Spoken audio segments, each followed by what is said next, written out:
Hey everyone, and welcome to the Art of Online Marketing live show.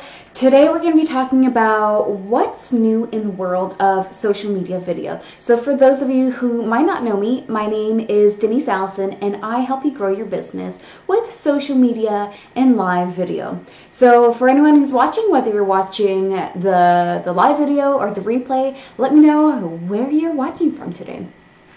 Okay, so there have been some pretty big changes in the world of social video. So last January, I did basically an entire quarter talking about live video, the benefits, and what makes it awesome and how to use it to really grow your business. So today I want to walk you through what some of the changes in the world of social video are. So today's video is sponsored by 5 live video secrets to building an engaged community on social media. So you can grab that. That's my brand new free download. If you're watching live, just have a little bit of patience, but I'll put it in the comments below and you'll be able to head over there and grab that free resource from me. So real excited about putting that out there into the world. And the other thing I want to mention is if you are local, if you're here around Clare or Yarmouth or Digby or any of this general area, I am going to be doing a half-day workshop in Yarmouth on September 6th. So this workshop is for any business who wants to improve their social media and use it to attract customers to their business. So whether you're brand new to social media marketing or you've been doing it for a while and you feel kind of stuck, this will be the perfect workshop for you. So it's a half a day. It's going to be a lot of stuff all at once. And if you want to sign up, again, I'll put the link in the comments below so that you can head over there and sign up for that. So there is an early bird discount on that until Friday, August 25th. So it goes till Friday at midnight. So that's what makes it August 25th. So I guess technically it's Saturday. Anyway, let's get into today's topic. So social video, what's new, what's changed, and other stuff that you need to know. All right.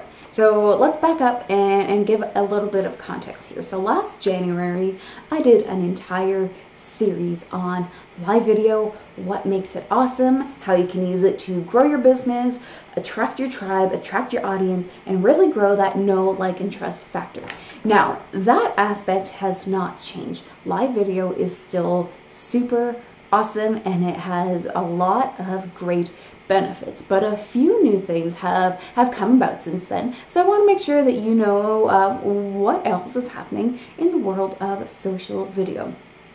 So the first thing is LinkedIn native video. So by now, I'm pretty sure that every LinkedIn user has access to LinkedIn native video. So what that means is that you can upload your video directly into LinkedIn, and you don't need to link it from your website or from YouTube. You can put it directly in LinkedIn. So the benefit of that is you generally get more engagement, more views, and it's more algorithm friendly to upload a video directly into a platform than it is to link to a third party. So that's a great benefit. It has really changed LinkedIn from like a boring, stuffy business meeting kind of place to a place where you can really connect with your audience, share your expertise, and grow your relationships and that know, like, and trust factor. So it really helps you create more meaningful content than just sharing things that other people are doing and updating your resume and the kind of things that you kind of expect that are happening on LinkedIn. It's making it a platform that is a lot more vibrant. So that is one thing that is happening. So if you haven't done this yet, go check out some LinkedIn videos, and I really do encourage you to create some of your own if LinkedIn is a platform that you're using. If you're in the B2B space, I definitely recommend going over there and doing that. One thing I do want to make sure that you know is LinkedIn native videos are limited to 10 minutes. So if you're going to do a video, make sure that you plan it in advance and you don't go over that 10-minute mark. Otherwise, you're not going to be able to upload your native video, and that is a problem that I always run into when I'm doing these longer form live videos. So keep that in mind. Okay, the other thing that is new is IGTV. So IGTV was launched last June. It's part of the Instagram world of products. So it lives inside of the Instagram app, and it also has a standalone app. It just really depends on your preference, the way you want to do it, but it's a product that's owned by Instagram. So IGTV allows you to post longer form vertical videos. So what does that mean? A vertical video is exactly what it sounds like. It's when you take your phone and you record a video like this vertically, and so that is the type of content that IGTV is looking for. If you do the traditional horizontal video, which this is, and where you'll see in most places, YouTube, Facebook, etc., it's not really compatible very well with that, so you need to edit it and do all kinds of things. So vertical video is where it's at for IGTV. It's mobile first, so they want you to be creating your videos with your phone, not with a webcam or camera or what have you. They want you to be creating it with your phone on the go in a vertical kind of way.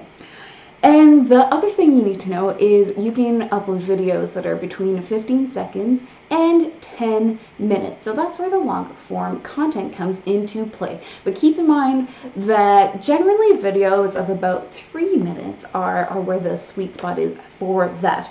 So there's still quite a bit of buzz going on about IGTV. It's still new-ish. It's only been out since June. But right now, the viewership isn't extremely high because it's in a different part of Instagram. So people need to click and go into that part and watch your video. So that is still low. I'm sure it's going to be getting better as time goes on, but right now it feels like the only people watching IGTV videos are the ones creating IGTV videos. So it'll be really interesting to watch that, see how it goes, and see how it evolves from now, and if it becomes a useful place for business owners and content creators to be posting their video stuff. All right, and the third thing that I want to talk about is Instagram stories. So Instagram stories aren't really new. They've been around for a few years, but I still feel like I should mention them as part of this like video update thing. So your stories in Instagram, they're found at the top of your Instagram app, and they're those little bubbles that kind of rotate through if you've never watched one. So they are short. You can do a video of 15 seconds or less, and you can do a series, so you can do like 10 in a row, or they can be stills that are about 8 to 10 seconds. Why there's a difference, who knows? But in these videos and in the stills, you can add GIFs, you can add hashtags, you can add all kinds of text and what have you, and really fancy them up. And it doesn't need to be, you can create graphics, so it doesn't need to be actual photo. You can create things, make them all branded, and do that kind of thing. So they really are a fun place to be creating content. Now, the interesting thing about Instagram stories is this. Instagram has reached a tipping point where the majority of the time spent on their app is no longer the newsfeed. So the newsfeed is where like your traditional posts go and you scroll through and you see all the stuff. Users on Instagram are now spending more time watching Instagram stories than they're spending looking through the newsfeed. So that is a really interesting new development that you'll want to keep in mind when you're creating your content. So it might not be that you're creating really glamorous, beautiful images for Instagram, but you're putting more thought into how you can create Instagram stories, which are a little bit more off the cuff. They're not produced, and they're kind of like you're telling a story to the people who are watching, or you're giving a behind the scenes look. So I really like Instagram stories because they are very similar to live video.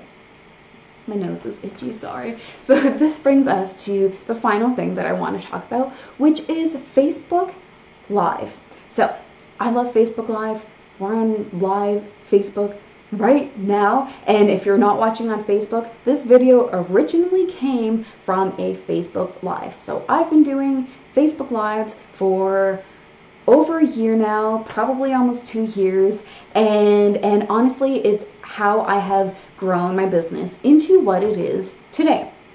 So, what is new in the world of Facebook Live? Well, when Facebook Live first started, you could create a live video and you could get all kinds of views, all kinds of engagement, and really reach all kinds of people who might not necessarily be familiar with you. So you'd be pushed out into the algorithm, into the newsfeed, and Facebook really liked when you're doing live videos. So the thing is, whenever any new tool is launched, the social platforms, they want people to use that tool. So they push you out into the newsfeed to give you like a reason to use their new tool. So that has kind of run its course. So when I first started doing live videos on Facebook, I would usually get between 500 and 1,000 views organically, so without boosting it or paying to get more and more views or more people to see it. So regularly I'd get over 500 views on a video.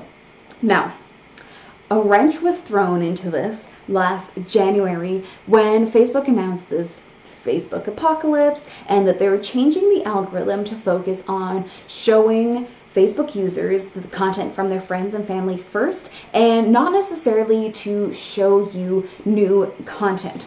So this really drastically changed the reality for a lot of business pages on Facebook. So instead of getting lots of views and getting all kinds of engagement, that kind of really plummeted when those changes started to come into effect. So this has led a lot of skeptics to wonder if Facebook Live is still worth it, if it's still where it's at, and if Facebook Live is worth the effort, because you get less views, less reach, and less engagement than when it originally kind of came about.